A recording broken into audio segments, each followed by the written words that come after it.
There we go. Okay. Great. Now we're under control. All right.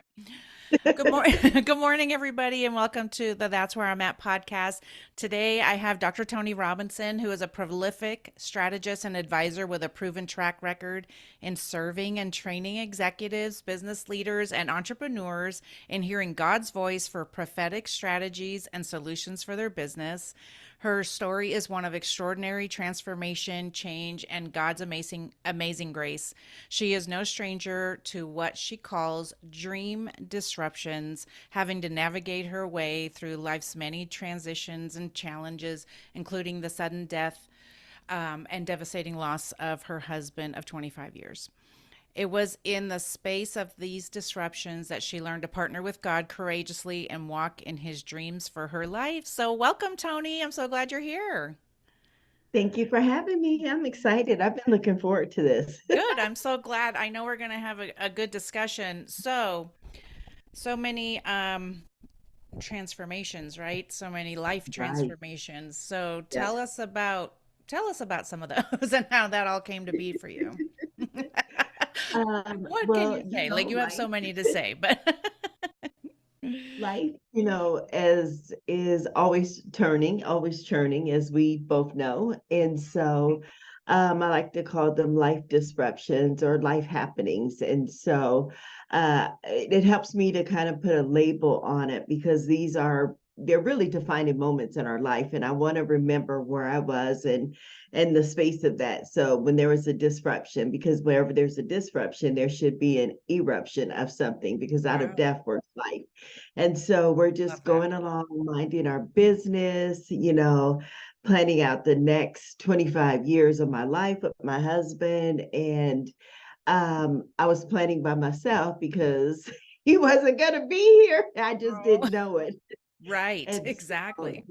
he had a stroke, he had an aneurysm, and a stroke, and then a follow-up aneurysm and stroke. And so our life was abruptly changed. Mm, And in that place, I had to make some very critical decisions. And that was do I live or do I die? And not wow. physically dying, but when disruptions happen, there's this place of you that just wants to curl up and die too. Yes. And because a lot of people, I think, aren't aware of it, because I certainly wasn't aware of it until my husband died, that it wasn't just that my husband died, it was a huge part of the future that I had Mm, dreamt about, that I had was looking forward to, that all of that died with it. yes. And so, celebrating anniversaries in Paris, what it would look like for us to be grandparents to grandchildren that weren't yet born, and, Hmm. imagining him walking his daughters down the aisle, all of those kind of things had to die with it.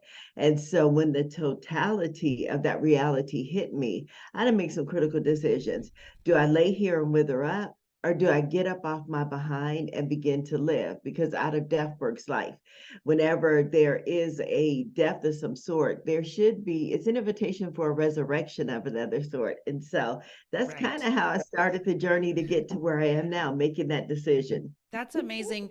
So, well, let me tell you, let me ask, what does that look like, or what did it even look like for you? Because to some people, when you say that, of course, this has been a journey for you, right? So when you say that, I don't want people to think like, okay, your loved one passes away and then you turn around the next day because you're not going to be ready the next day. No. Mm-mm. No, and it is a journey, and I'm 7 years into the journey. And Okay. so, one of the things that my children and I, because they had to make the same decision Hmm. of their own volition, like how do I process this? Because it's like my second son said, "Mom, I'm an adult, but I still needed my daddy." Right. And he didn't just need a dad, he needed his daddy because that's a difference. And Yes. so having to process all of that. So it's been a 7 year journey. But the only way that I've been able to successfully navigate the journey is really having to walk tandem with God. Like I Hmm. had to really, even in that, was a reassessment of how I viewed God, who I thought God was, what Wow. heaven looked like. It was an evolution of our relationship with God because I'd always known God. I mean, we all know God to some degree, right? But it Mm-hmm. was in that place where I had to lean into understanding like, okay, you're not just our God, you really are our Father, and a Father who loves his children really, really well and Wow. doesn't abandon them in the hard places. And this is where you're inviting me to take your hand and walk with you as a loving father, to walk your daughter through the Mm. treacherous places of life. And every day I had to get up and make a decision. What does today look like? And then some days it looked like I'm laying in this bed and I am going to cry until Right. I have to drink more water to make more tears. And Right. then, then the next day we'll get up and try again. Yeah. And also, to be real, I've just made this agreement with myself. And I felt like I had to. It's not what everyone else does, but I Mm-hmm. had to make a conscious decision. And I literally verbalized it and said, the one thing that I will not do is I will not be sad every day for the rest of my life. I Wow. will look for something to be joyful, to be Mm-hmm. grateful, and to be thankful for every day for the rest of my life. So that was a huge place of grabbing hold to able to Yes. walk out the Yes. process. Well, and that's really good because that gives everybody even a tangible little thing. Because I think people, I know that I have felt this way in the past that, well, I cried or I laid in bed all day so that I feel like a failure, but that's not true. It's what you needed, No. that it's what you needed at that Yes. time. Yes. That's what you needed, because we all need those days where we want to just lay in bed and Netflix or sleep or whatever we want to do. Yes. It's important to Yes. do that. And then there are the days I felt like there were some really good days. And then if I went to bed and cried, that was okay too. Because it's like every day is getting a little better. I have a little more of a light of hope than yesterday. I didn't Yes. think, I mean, I'm 3.5 years out from my mom passing away. I'm 2 years out from my sister-in-law passing away. And when it first happens, you think you're never going to laugh again. You're never going to be happy again. Yep. And I have felt living doesn't mean that we forget about them, because we Exactly. have Oh, to live, right? We have to yes. keep living to and celebrate their life as well. Yes. Yes. And that's so good, Laura, because I remember it was a very traumatic time span for us as well. Almost a year to the day, Yeah. probably like 5 days apart. I had two nieces that were killed by a drunk driver. And Yeah. then a few months later, I had my first cousin. And by first cousin, I mean he was the oldest grandchild. And then I was the second oldest, and we're like 6 months apart. So he was more like my older brother. And then he passed Oh away. my And gosh. then my grandmother passed away. And then we had a situation with my daughter in a heart surgery. And that was very traumatic. And Hmm. then, she gets out of the hospital. 2 days later, my husband goes in. So it had been that long process of this. And it's like trying to navigate through all of that. And it's Yes. like trauma and grief compounded upon it. So it's like Yes. we're getting snowballed and layered underneath it. And so we having to be able to give myself space and grace to grieve, Yes. space and grace to just lay here. And again, and I think for me, and this may help some other people, right? Hmm. Because I want to highlight this just because I feel like it's being highlighted in my vision right here, Yes. is that exchange of how I saw God and view God. Yes. Because I don't know how other people view God, but God has like been this kind of maybe Zeus like or Lord like God that's kind Yeah. of very rigid, and you be encouraged, and almost like we Right. don't have permission to be soft or to cry, because that's not a good testimony. Like, as a strong Christian, we should always be happy and blessed and highly favored. And what the chuck, that's just not real life. It doesn't work That's like that. right. It's It like, does I don't not. know who planted that seed in our theological belief system, but Right. that was a seed of a lie. And so I didn't know. And I was like, I'm trying to be the best person that I can and be so pleasing to God in this because I want to make God proud by being strong. And it's like, that's not even an expectation. And No. it was like when you're as a parent and your child is hurting, Yeah. and sometimes you just got, I remember my son had surgery and we had him dressed in his little Barney pajamas and Barney slippers and Mhm. his little sippy cup. And I'm just holding him and he's crying because he's hurting, is in pain. And I'm not saying, be encouraged. You just, Right. like as a mom, watching my Right. husband just sit with my son and knowing that it's really nothing we can do to soothe that pain, but we Mhm. know that it's temporary and it'll pass. But we get to hold him and rock him and nurture him through this. So Right. sometimes it looked like sitting in the bed and just crying and knowing, God is near to the Yes. brokenhearted. So he's Yes. right here in the process. And so that helps us get through it. And it's okay to, stay in the bed. And I've watched more Korean shows. I'm pretty much fluent in Korean now because that was my go-to thing, right? Because they brought me joy. So I watched all the Korean dramas Oh and, my you gosh. know, and so that was me, the thing with me and God, and I would Yeah. highlight the good things. And so we have permission to be soft and lean into what that healing process looks like for us. I love that you said we have permission because sometimes I think that's silly, but then other times I think, oh, that person said I have permission. And I hope that will encourage somebody right now that you have permission to go lay in your bed and cry if you need to and go watch all the Korean shows. You're not the first person to suggest those. In my memories on Facebook this morning, I had written a devotional a couple of years ago. When I think it might have been 3 years ago when I was doing something in 2020 on Zoom. And one of the things that I wrote in there is that he never leaves us to figure it out on our own. And and it doesn't say in the Bible, hey, I will be over here when you're done acting the way you're done acting, Mhm, and when you have figured it out, you can come back to me. He does not say mhm. that. He's No. he's he I can imagine him sitting next to me. Now, listen, that took a lot of years because I did used to believe God was this far away Zeus-like character, and now I can envision that when I'm brokenhearted, that he's close to me, and I can imagine maybe he's sitting on the bed next to me, maybe Mhm, that mhm, kind of thing. So I know that's going to encourage somebody today. We can.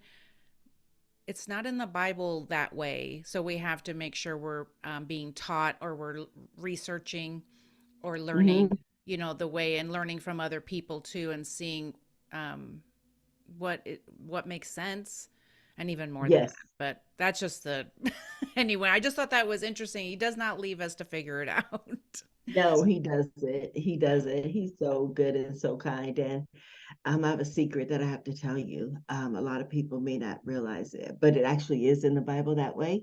We just been taught to read it from an improper lens. But when we look at it Oh, through the true lens of okay. Christ and what kingdom looks like, it flips the script and we get to see God for who he really is. Because, Oh my the Bible is goodness. true. The Bible is absolutely true. And it reveals Yes. two things. It believes the truth about who God is, or it believes the lies. It reveals the lies that we believe about who God is. Yeah. And it's our filter, right? And it's our filter of what we believe and what we have been experiencing. Yes.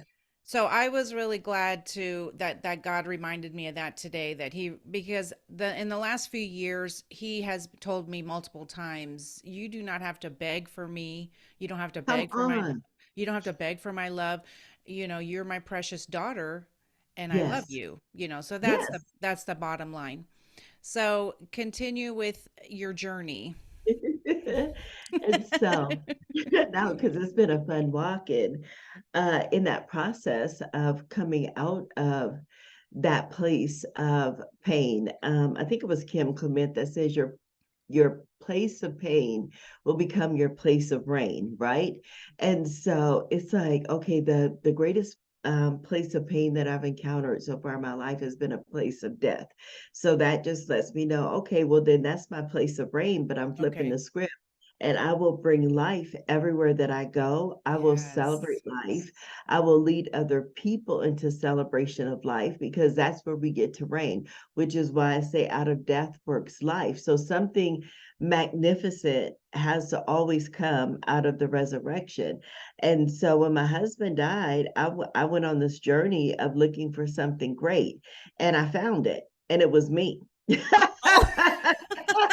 Listen, he said, well, you're on a journey. He said, I started out on a journey to find something wonderful and great, and I found it, and it was me Yes. because I did not know me apart from we. Yes. It had been we for so long. And yes, because we're one, right? Right. And think I don't think that necessarily that there's layers to our hierarchy in the realm of grief, death, or separation. Okay. But I remember just thinking, I've gone through so much loss, like with my nieces who were actually like my daughters, and Yeah. this pain was just different. And I lost a dad and I lost a grand. It's like this pain Hmm. was different.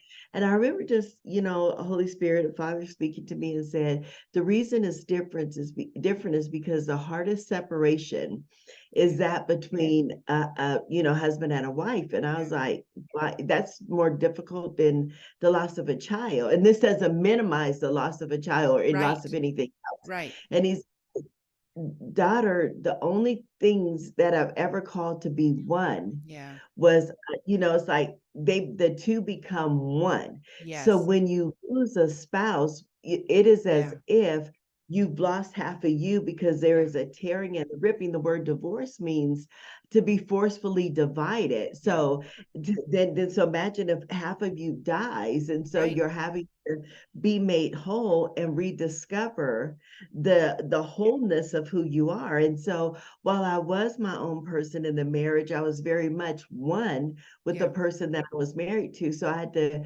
readjust and learn how to be me instead of we. And I found out Yes. that I'm pretty awesome. I got tested and the test results came back. So I'm like, it's certified. I'm awesome as all get out. And so I got myself. I love it. So I tell everybody, go get yourself tested. Look, and you'll find out that you're awesome too. Yeah. And so in that, and things happen, right? Like I have to go to work. I've been a stay-at-home homeschooling mom for the majority of my adult life. I didn't work outside the home except for very short periods of time. Hmm. And I just started a life coaching business, and I had the liberty to kind of begin to play around with that, Hmm. explore it, and take clients one at a time as I will. I feel like trying this today. But when my husband died, he was primarily the sole provider. So I Yeah. had to figure some stuff out. And I launched into my life coaching business full time. And it was wonderful. And I had so much fun doing it. And it was just an amazing thing. But I also found out, for me, life coaching didn't pay my bills. Oh.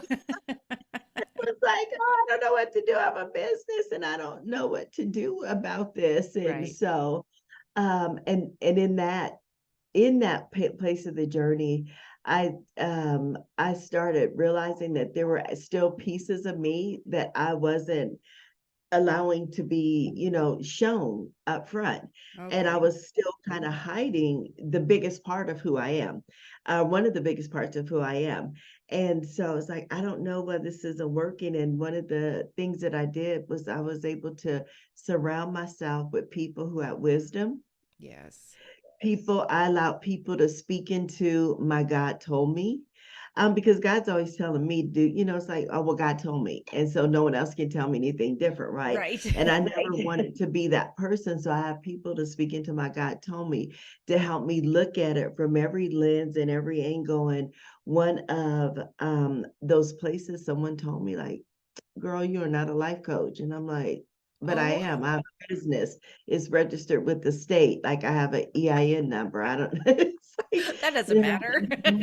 not who you are. And it's like, I think and she said, I worked with you for years and you've never coached me. And I was shocked. She's like, you mentored me, you'd advised me, you given me strategy, Oh, and that's who you are. And then there was the whole prophetic piece in there, right? right. Um, because it's when your husband's in ministry, it's easy to hide behind him. And Yes. so it's like, and she said, and you're prophetic at it. And I was like, oh no, I was afraid, like, what will people in the church say if I start saying I'm a prophetic coach or a prophetic Right. advisor? And she's like, who cares what they're saying? This is what God is saying. So what do you like weigh it out? And so that was another place of disruption, right? Because Right. my dream of being this super life coach came to abruptly halt because my business was dying. I'm like, I don't know what to do. And he said, let it die and see what comes to life. That is amazing.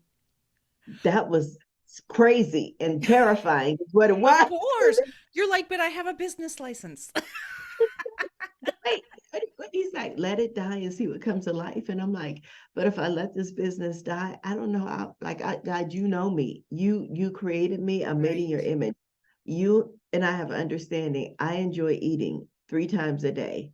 I really enjoy not living outside in a box. Like I like Right. to live with and it's like, and he's Right. like, well, is your business taking care of all your needs right now? And it's Right. like, no, I'm constantly coming to you saying, God, please make miraculous provision this month because I didn't. He's like, okay, so this is the opportunity to win because this is kind of, you're losing here. So I let it die. And what emerged was the most life changing business. And out of that, just everything. It was just like everything, my whole life changed Yes. because out of death works life. And I keep hitting these resurrection points. So Right. sometimes it looks like a dream disruption, but what it is really an eruption of something better, something greater. That is amazing. You know, the when something is going to die, right? Or Mhm. God is saying let it die. It's going to make room for that new thing, right? Yes, If we don't yes, if we're holding on tightly with both hands, he doesn't have yes, anywhere to give us anything. So yes. I have learned because before I started my podcast, God told me the same thing. Shut your business. And I Hmm. was like, because I said, I have no more joy in it. I don't even want to try. And he said, Yep. shut your business. And he says, it'll be fine because the business is not what's important right now. This is, and Yes. so if I was Yes. holding on so tightly, I had no room in my hands for anything else he wanted to give me. And That's I'm right. sure you now so that was an obedience. I sometimes feel, not sometimes, I often feel that when we say yes, that's all that we need to do is Hmm. the saying yes, because then it means we're open and available to the next thing. Hmm. That's what I have felt and have.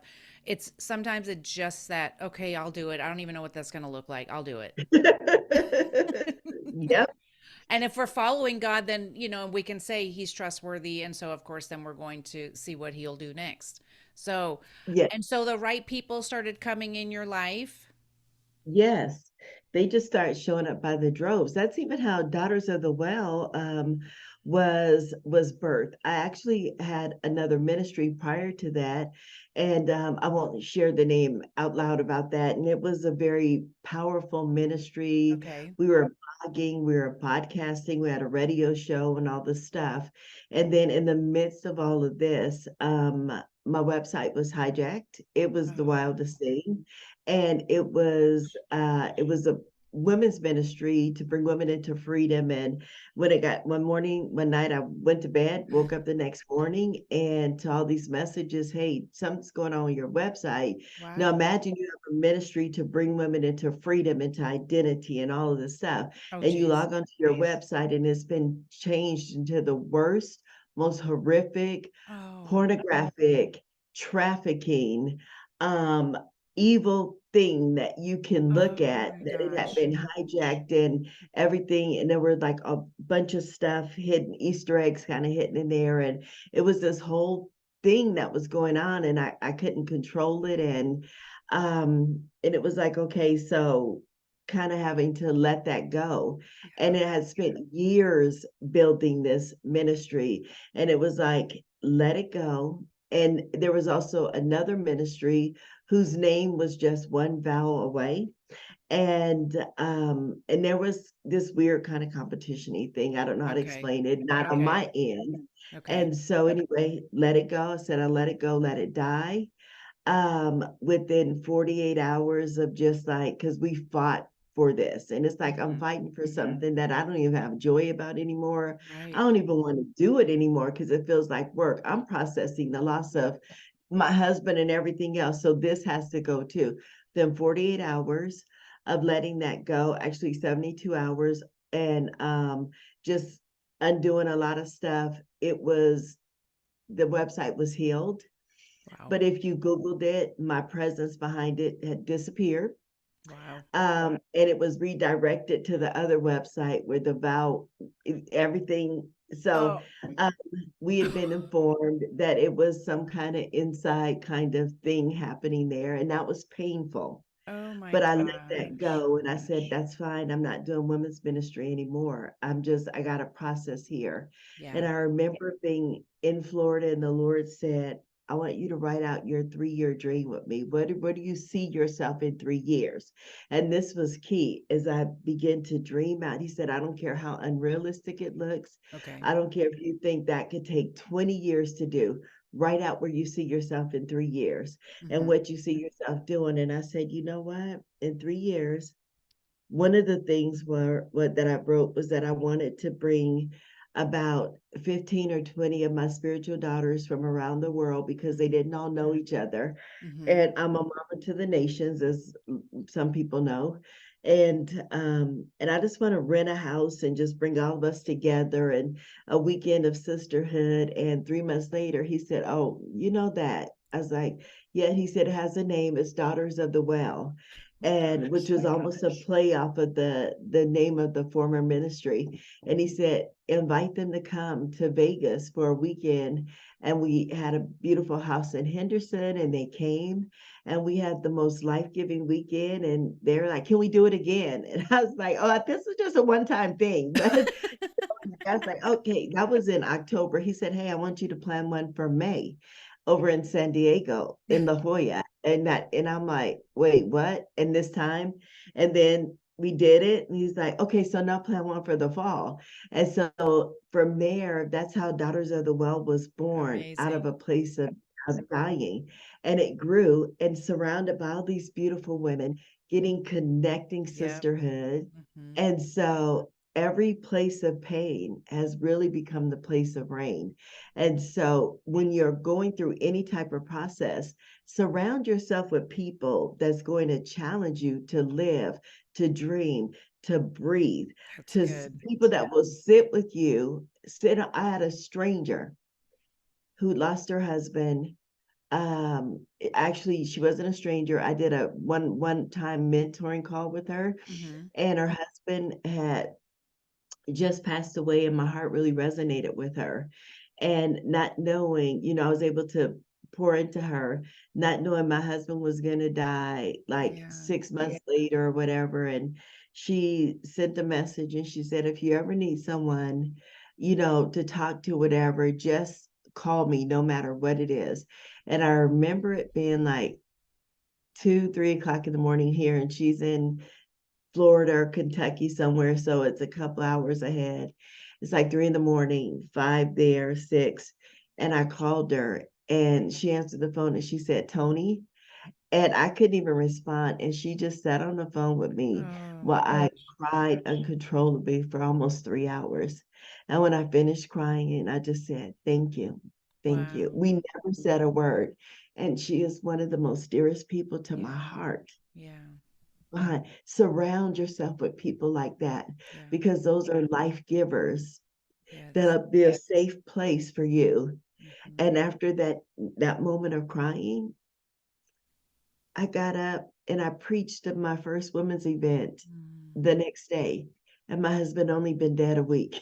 That is amazing. You're just wow, that's amazing. But those people, those friendships, they are life-giving. There's some people that I'm around that I am alive when I'm with them. And then, Yes, so those are the people that you have to surround yourself with. They're not easy to find, but when you find them, hold them tight yes, and yes, know yes, who they are. yes, Yes. But one of the things is we do have to be a little bit vulnerable to be able to find them. That is for sure. But yes, that's okay. yes, Because I've been to one of your retreats, a couple of your retreats, and they're a blessing, and I've made some really good friends out of it. And that's the thing is, but I was open to that. I was open yes, to, I don't care who I'm sleeping next to or yes, with or any of that. I want to just put me in a room because I want to meet new people, and yes. you have to be open to that. And So, when you're right, and when we're open to it and we're vulnerable, right? It becomes life-giving for other people. There was a woman that I actually did know that came to the very first one because one of my spiritual daughters was like, "Hey, mom, I know this is just for daughters, it's invitation only, but I have this friend that I really want you to meet." mhm, And her husband passed. She's recently a widow, and I think it would help her. Can I bring her? And I have a heart for widows because, hey, yeah, I am one. And so I said, sure, bring her. And she came to the first retreat, and the first night she was just to herself, unresponsive. yeah, The second day, she was kind of the same way. And by the second evening, she kind of opened up a little bit. And it took until Saturday morning for her to open up more. yeah, And then we had our fun white night Saturday night. yeah, And at the end of the evening, we had a conversation because we were like, gosh, I don't think she really likes us, or she's not really engaged, but she's a widow. right. And at the end of the evening, we said, "Does anybody want to share anything?" And she said, "I do." So we're all like, "What?" Wow. So she opened up and says, she was just weeping. "I can't thank you enough for this. I Oh, did not want to come here. And when I got here, I didn't want to be here." And she said, as most of y'all, experienced, because she was kind of very curt or mhm, whatever. yeah. And she said, "But I'm glad I did." And she's crying. And she said, "Because it saved my life." She said, "I couldn't imagine living without my husband, and he'd had a massive heart attack. And my husband had an aneurysm. Things around it were very similar. Mhm. Everything it was, we just have the amount of children we had. Everything is very similar." And she said, "I was planning on going home after this and ending my life. Wow. I've already written the notes in the letters to each of my children. I put everything in place. And my plan was I was just coming here because she dragged me here, but I was going home to just because I can't imagine life without him. It's too painful. I can't do this." And she just began to weep how this weekend saved her life. And she Wow. wanted to live. She wanted to live for her children. She wanted to live for herself. She wanted to live to see what else the Lord had for her because it had to be something better. And so, and I just think if we're Yes. not vulnerable, if Yeah. we're not open and willing to say yes to the invitation Yeah. that we get extended, like this podcast was a whole Yeah. invitation. Right. Your life transition, what am I doing now? Let the business go and Yeah. do this is a brave step. I know you were doing a podcast with your sister, but here you are doing it alone. You've Yeah. taken the yes, and you get to invite women in here who get to tell stories. You get to invite listeners, your audience, to hear your story. Yeah. And we don't know who's on the other side of listening, Right. but the kingdom of heaven is sound activated. So you are releasing a sound, and in that sound is life, it is healing, it is restoration, it is recovery, it's rehabilitation, because we're never the first to go through the things we've gone through. Right. You're not the first woman who lost a mom and then a sibling, because really we don't do the in-law things. They become our Okay. siblings, Yeah, right? that's They yes. become our sisters. And then COVID hits and the world is divided, and it's just all this stuff. Yeah. And so, but you are the one that comes out of it with the voice and a sound, that we won't camp there and we'll take that place of pain. Yeah. And this is where it'll be a this is where I will reign. And in Yeah. reigning, REIGN, Yeah. it will be also RAIN, because I get to reign hope, I get to reign life, I get to Yeah. reign encouragement. So that's what it looks like when we step into that place. Sorry, I get a little bit chatty here. No, thank you. That was amazing. Well, that's what I hope. That's the thing is I spent so many years. Dang it, Tony. You turned this into an amazing session, but I knew you would. Um, I spent too many years quiet, and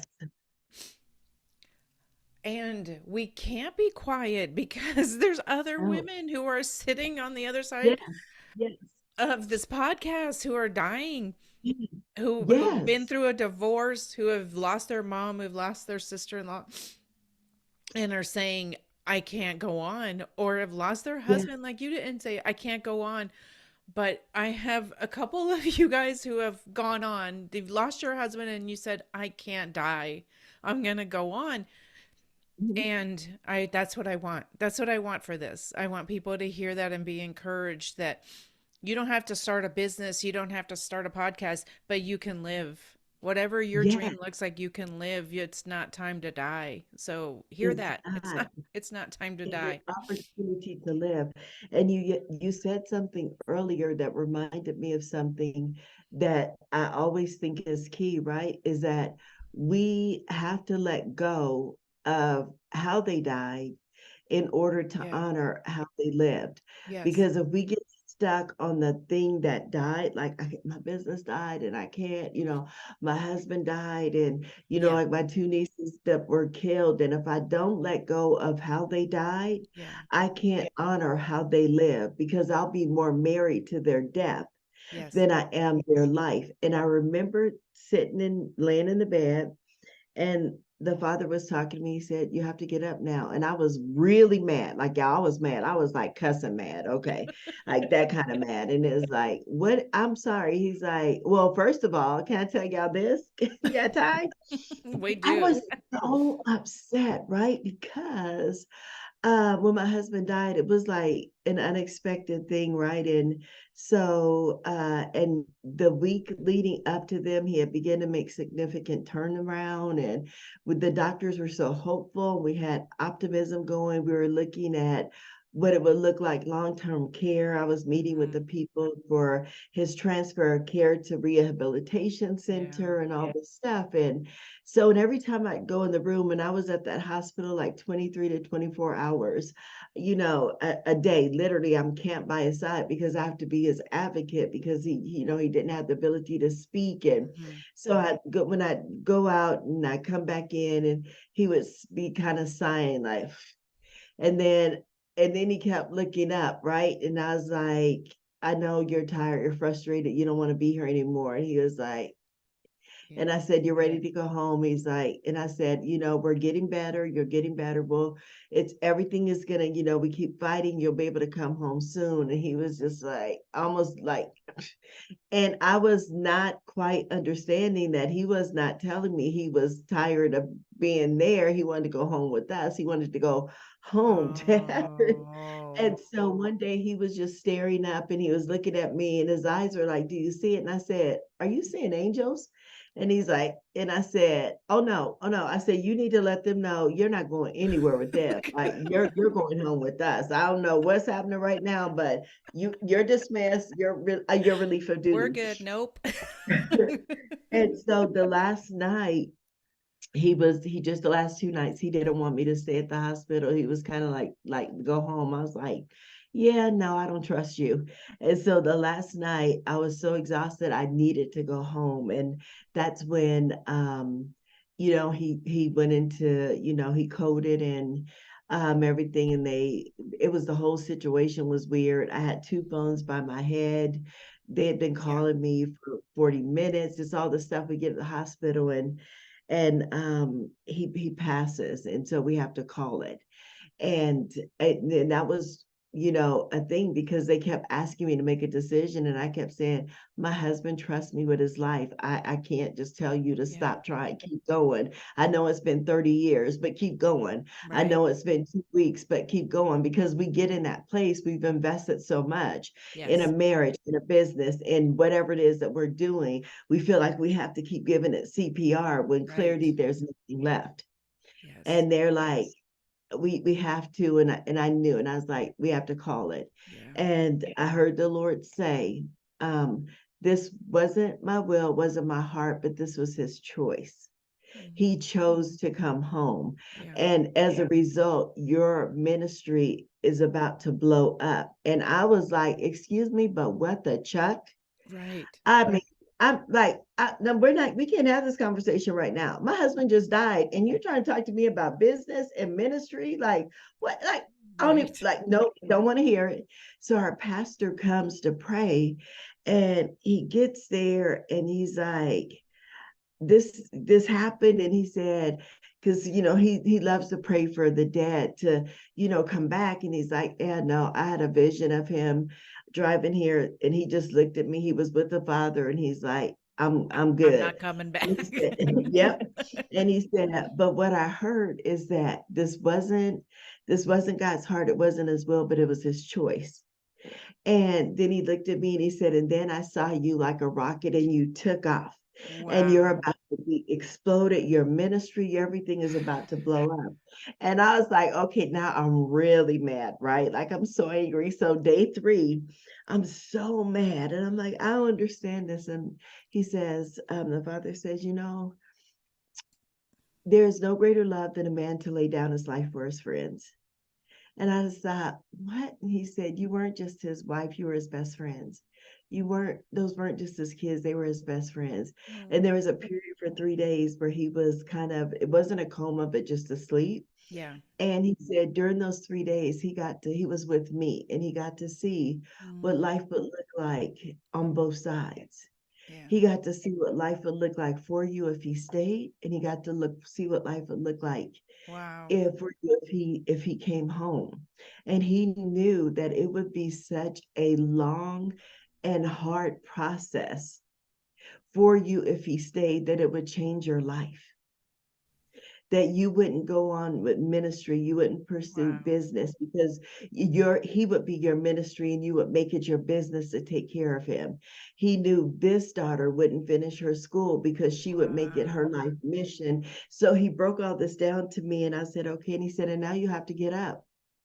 Because I was just crying. He said, he got to get up. I said, why? He said, because if you don't get up today, you won't get up tomorrow. If you don't get up tomorrow, you won't get up the next day. Mm. Then you won't get up next month, and you won't get up next year. And you'll look back and have spent half of your life, the other half of your life, in this place. Yeah. And then he said, and your husband fulfilled his will and fulfilled his purpose on earth. And it will be dishonoring and disrespectful if you Wow. didn't do the same. Wow. It's time to get up and live your life. And I know that for some people, it might not be a case of a physical death, Yes. but whatever it was, Yes. it fulfilled its purpose. Right. And so when we don't take the invitation to get up and live, Yeah. we've dishonored the person that we were, that fought and struggled, Yeah. because in no matter what we're going through, we're fighting for love and we're fighting for freedom and we're fighting for hope. And sometimes the end of it doesn't look like we thought it would be, right? Right. But when it's done and over, if we don't get up and live, Hmm. then that woman inside of you that all the time was fighting for life and for hope Yeah. and for live, we've dishonored that part of ourselves, because now we're the living answer to the prayer that we prayed. Wow. That's Like for amazing. years, I want joy. And now Yes. you have an opportunity to be the answer to that. Hmm. But if we camp there, we miss out. So sometimes we have to let go of how a thing died Yeah. in order to get to the place of so that we can represent how it can live again. That is amazing. Oh, it's so true. I mean, it sounds scary, but it's so true. And that getting out of bed, right? Get up. Hmm. Patsy Claremont, she's a Christian speaker and author, and Yes. she used to be when she was depressed. She tells the story years ago. She was depressed, and God told her, "Get up and make your bed." And she's like, because she wouldn't get out of bed. She Hmm. wanted to just be in bed. He said, "Today I want you to make your bed." And she's like, "Why am I going to make my bed? What's the point?" And she fought with God, and then one day she got up and made her bed, and God said, "I got you out of bed." Right. That was Right. the point. He said, Hmm. I want you out of bed." She Yes. didn't have to go be the speaker she is now and tour with women of faith and all those things. Yes. She didn't have to do that. He didn't tell her that part. He said, "I just need you to get out of bed." you Hmm. know, Hmm. get up. What's next? One step, right? It's that It's one that step. it's that saying yes thing. Yes. And then sometimes the bed is proverbial because sometimes we're showing up every day. We're getting up, we're going Yes. to work, we're taking care of our kids. Oh But my there's gosh. that place inside of us where we're still curled up in our bed. Oh my gosh. You're so And so right. there's an invitation of like, hey, get out of the bed. And because not everybody can see that part of our lives that where I'm hiding Yes. in the bed and hiding under the Yeah. cover and pretending to be something that I'm not, which is generally happy, whole, or Right. joyous, right? Because Right. everyone and people say, "Oh my God," but they always seem so happy. They always Right. seem like the perfect couple. Right. They seem like, and it's like because that was the part of them that was in the bed, which means that I think, Mm. which is why those relationships are so healthy Yeah. because I thought I was doing the best I could as a life coach. And I'm Right. coaching people. And I had to have somebody step into that and say, "You're not a life coach. You're hiding as one." Wow. Because people do see it. Just because they don't say anything doesn't mean that they don't know. Exactly. Oh no, I've had a So, lot of people say things to me after my divorce. Say, "We saw we mhm. saw we saw some things, but you wouldn't have been, you wouldn't have heard it. And it's true. We hear it when it's time to hear it.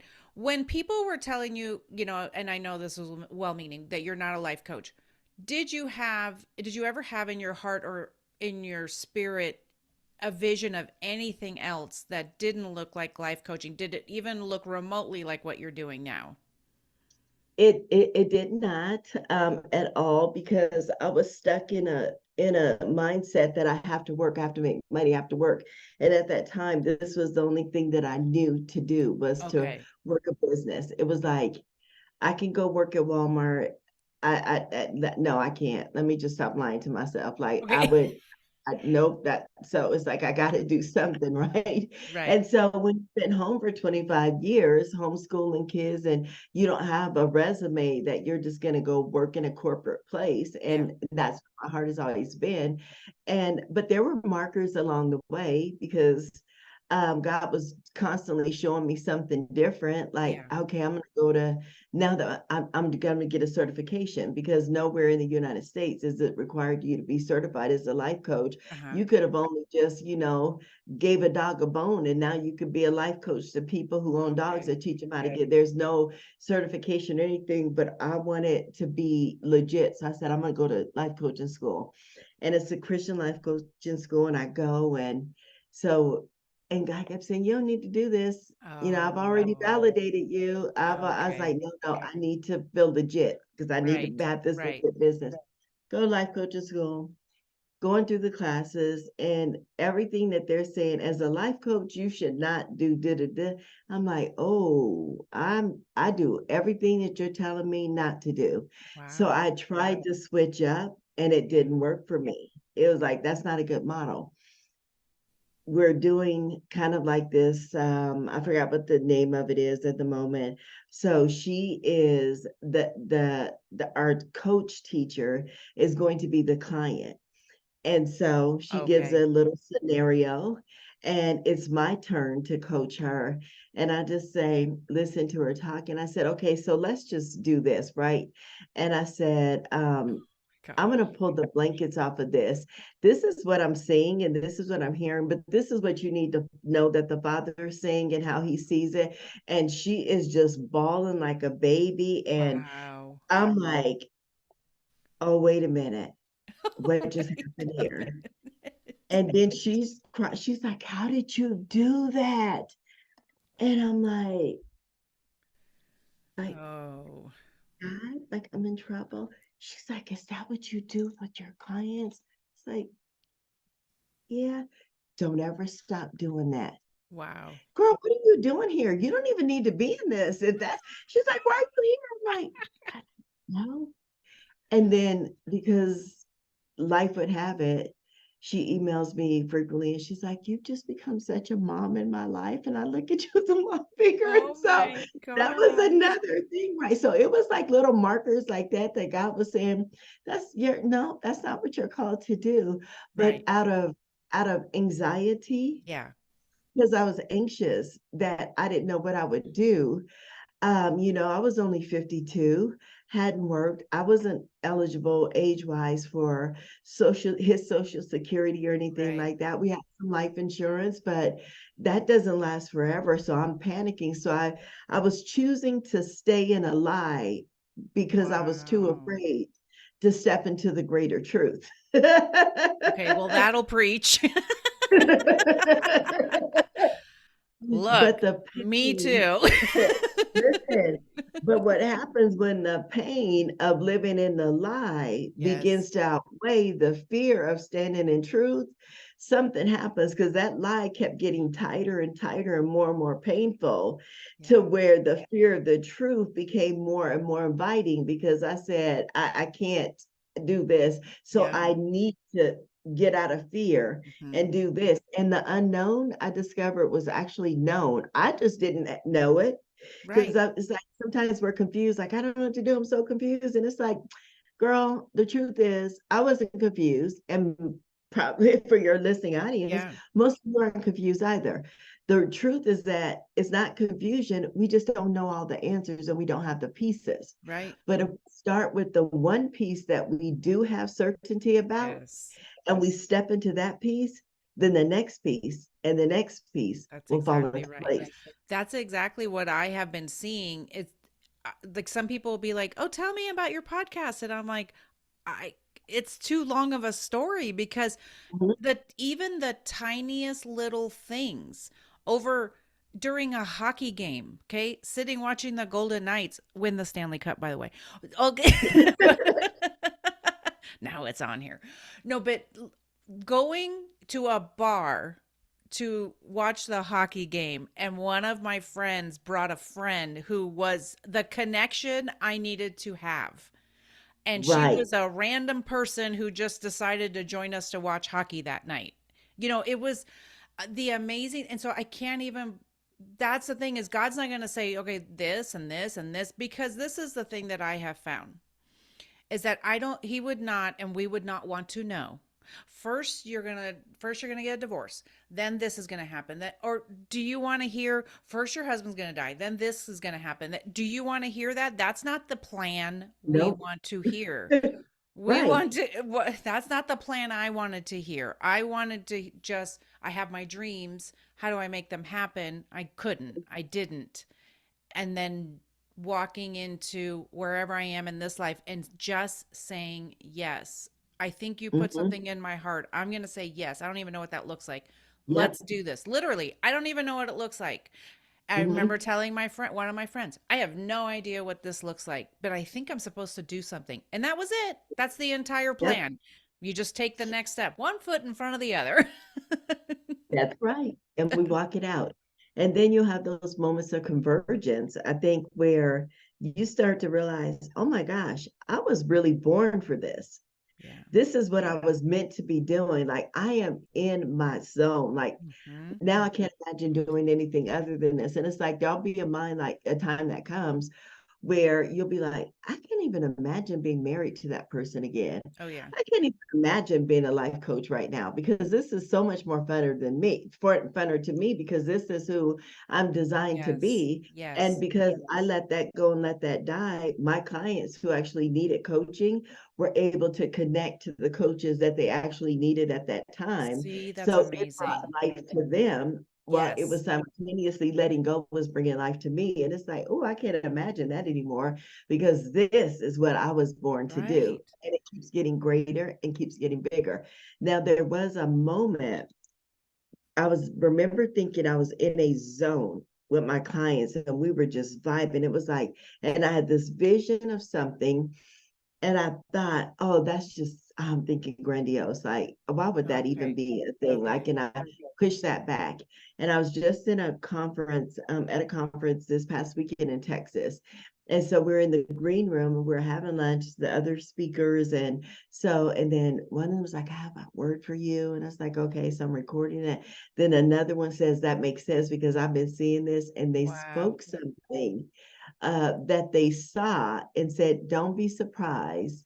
And because I wouldn't be surprised if I look up and I see you at this particular junction doing this particular thing. And I thought, oh, they described exactly what I had saw 7 years ago Wow.